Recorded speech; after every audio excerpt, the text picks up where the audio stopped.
Brian Gibson, and I did the art and music in Thumper. I'm Marc Flury. I did all the programming, and we both did the game design for Thumper.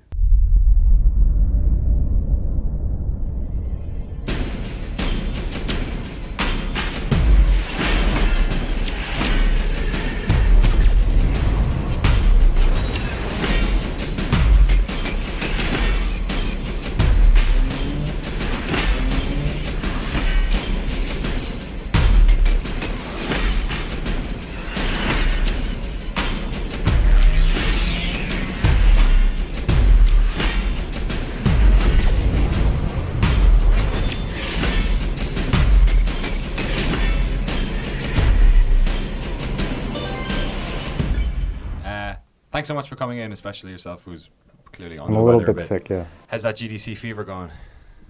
Good. It's good. It's great. From start to finish, it was maybe about 7 years. Started as an idea that was like Brian had even before we started working together, and then it was maybe for me 2 years. It was like a part-time thing, like at nights and weekends, and then almost 5 years full-time programming on the game. All right. Where did you guys originally meet then? Well, actually already these questions are complicated. I think we met each other a long time ago in Chicago when Brian was playing with his band Lightning Bolt. Oh, cool. But that was like, I don't know, 2002 or something. But Right. we didn't really know each other. We weren't that familiar with each other. Yeah. But then we ended up working at Harmonix in Boston together. Or, I mean, we worked there, but we never actually worked on anything together there. Right. And then... Different departments or? Yeah, different projects. Right. And then, yeah, we never really talked very much. And it wasn't really until Thumper that we kind of actually started talking to each other and became friends. We just kind of knew who each other was, yeah. I confronted him, actually, like outside the elevator at Harmonix, and I was looking for a programmer that would be excited about doing a project on the side for fun. I wasn't interested in making money. I just was feeling like it would be fun to express other stuff outside of work. Yeah, I mean, at first it wasn't clear that we were signing up to go on this like 7-year project together. It just started very organically and slow. And I, at that time, you know, like I had been programming for 5 years professionally, but it was kind of always doing user interfaces and menus. I didn't really feel like a real game developer. I mean, there were interesting problems, and it was cool to be involved with big games like Guitar Hero and Rock Band, but it was kind of pigeonholed, you know, just by I learned something, and then they just want me to keep doing that. I was an effects artist, and at that time, I think I was probably working on Rock Band, one of the Rock Bands, maybe 2. Yeah, I don't know. To all sort of bleed into each other? Yeah. Yeah.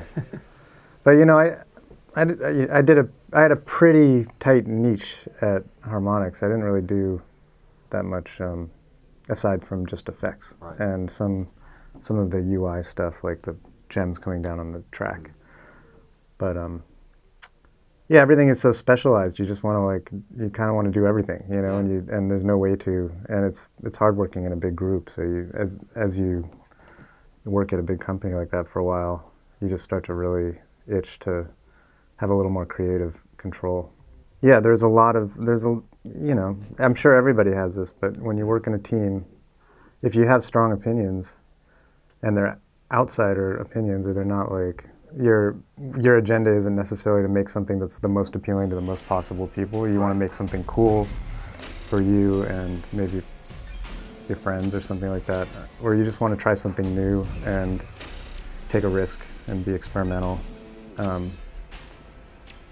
I've always done stuff like that. So at Harmonix, you know, I would often like throw out ideas like that, and I just had a lot of trouble with like how dismissive that, you know, you can't get anywhere with that attitude. Like, let's do this weird thing. So, which makes perfect sense. You know, they have, as a company, different obligations. Right. Like in 2009, I think our goal was like make an Xbox Live arcade game for Xbox 360, right? Yeah. So we missed that generation of consoles, right? And then we had no idea that would turn into a VR game. And yeah, when I moved to Korea 5 years ago is kind of when I went full-time on Thumper. And then Brian left Harmonix a little bit later. Yeah, I did the last year and a half, I was full-time on Thumper. What were you trying to do with Thumper that you couldn't have done at Harmonix? It's a big question, and I think as an artist, you don't really know why you want to do things necessarily. I mean, it would be hard maybe to articulate the purpose, but I think when I think about it, or what I like to think is that I do have my own take on the experience of music and how it can affect you emotionally. And I guess that Harmonix, they were really into the rock star thing. And I guess even in Lightning Bolt, I have like a lot of conflicting feelings. I'm in a band called Lightning Bolt, and I'm like not super comfortable on stage. I don't really enjoy it.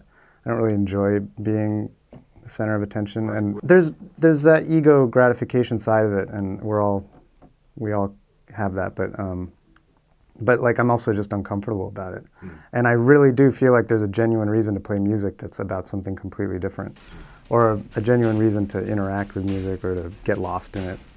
And I think it's more like a drug or a way to expand or get in touch with emotions, certain emotions and feelings, and get lost in them. And it's like it's a creative expression. All of that stuff I felt like wasn't necessarily being addressed. And what do you think it was about the way in which Thumper plays that sort of unlocks that side or expresses that side of performing music or even enjoying music? There's two things. You don't really know what's going on. You don't understand what the world is, I think. It's just it kind of knocks you out of reality in this way you're completely in another dimension. It's not even outer space. It's like inside your mind somewhere. And I feel like when you make someone feel like they're in that kind of reality, it's got to do something to them. I don't know what it does, but and then same with the music. I wanted like musically for it to be not something that people would necessarily recognize as music, right? But it would have all the qualities of music that make you feel emotions. I like the idea with Thumper to try to remove any cultural associations that people might have where they're like, oh, I don't like that kind of music. Like, it's just so different and alien to them. Or I don't really like the way this game looks. Like, people don't understand enough about what it is they're looking at that they can even have a judgment about it. Right. I think Thumper like almost is, I mean, to me it's more like just an action game. It almost has like the rhythm and the sort of satisfaction of like a fighter or brawler or whatever they call that genre. But there's just like a few interactions in Thumper. Like the beat matching feels pretty good. Like you said, that always is like a classic rhythm game thing. But like the way the turns feel was, I think, the most important kind of discovery we made, and that's what I think people play the game for. Actually, sort of like in a hockey game, like you're just excited to like check people, and that's why you play the hockey game. And I think Thumper is like, there's just a few things like the turns or pounding things that feel good to do. I mean, we'd be showing the game for, I don't know, maybe 6 months, maybe a bit longer, maybe about a year, and we got pretty good buzz and some articles, and people were excited about it, and a lot of people brought up VR in relation to the game. And I don't know that either of us knew that it would be good in VR. A lot of us, or we might have just thought, oh, it'd probably make you sick. It's probably like I wasn't that excited about VR. I thought a lot of the tech or the demos I'd done were kind of dumb, but I think we just like couldn't resist trying, and we kind of had to convince Sony to send us a PSVR kit, especially because I live in Korea and it's like annoying for them to ship it there. But and then I think I spent it like just a couple weeks and I got it working, and then Brian came to Korea like about a year ago for like 3 or 4 days, and during those few days we figured out like all the issues. Right. Like it was mostly kind of adjusting visual elements to be optimized for like the field of view and the experience of VR, and I just think we got pretty lucky that it just kind of works. Like Brian had this really smart idea about like in VR it felt slower, right? Because the field of view is more limited, so you don't have the same sense of depth. And we basically stretched out the whole world in front of you by like 2 times. So you're going twice as fast, but it feels like the same speed. And this was like something that most games couldn't do, and was just like the perfect solution for our game. What was it like working remotely for such a long time? I mean, that's a pretty meaty time difference. I liked it. Also because I'm a morning person and he's an evening person, so we have this really good pattern where I get up and I'm totally alert, and we Skype, and he's done everything he's going to do for the day, and he's totally alert somehow. A couple things that are sort of interesting, maybe a little hard to describe, but like in our editor, So when you're making a video game, you've got like thousands of files, and even these files might have like hundreds of little objects in them, like texture, music file, mesh, like 3D geometry. And because we had a custom engine that we built, and we did something where you could like copy like a URL, like a web page sort of link to an object and email it to the other person. And then when that person clicks it on their computer, it opens up our editor with that object. So like, we were like trying to solve bugs or like point out issues to each other. And so yeah, we had a lot of tools that kind of were optimized for this time difference. Right. It's amazing. I mean, the reactions, just the reviews and the user reviews and the articles we've gotten about it, it's been super unexpected and gratifying. I mean, it's awesome. I'm really happy with that. I hate to say it's really important to me how people feel about it, and it is a weird thing to make something that's like, I don't know what your feelings are, but to make something that's challenging or a little bit offensive, or it's going to be pushing people in an uncomfortable place. I guess I had no idea how that would play out. If people would be like, this is just a bunch of noise and I can't tell what I'm looking at, or if people would sort of see the cool side of that. And so it was really cool to see that a lot of people, something that I thought would be kind of challenging and weird and niche, like super niche, was, I mean, it's not like a huge game, but like people that, write for magazines and think about games, the stuff they wrote about it was really thoughtful, and I feel like they got what we were trying to do. And that was, I guess that's the thing that's gratifying, is like, I don't know if you like it or you don't like it, but just understand what we're doing, or so, like, know why we did what we did. And it just seemed like a lot of people understanding it, or sometimes people misunderstood it, but in a thoughtful way. So. Right. There's actually, there's like a lot of levels on like what reception means, like to yourself, to your peers, like other developers and artists, and then like critics and the public and like the sales. Right. And I mean, I think for me personally, it was just like a personal satisfaction, like a huge challenge to overcome. And now like I can just take my ego out of it and just be like, yeah, it's its own game. It has its own problems, and I'm just kind of happy that it exists. Right. And I don't have to care so much. But I think we kind of succeeded in all of these areas pretty well, at least, like even sales.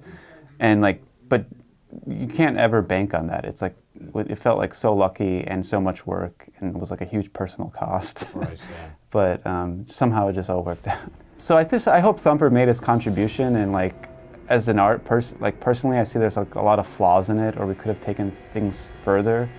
And my most precious dream would be that like other designers would see that and do something new or be inspired by it, even the flaws or the bad things about the game. And I'm really excited to work on a different genre of game after 10 years of rhythm games.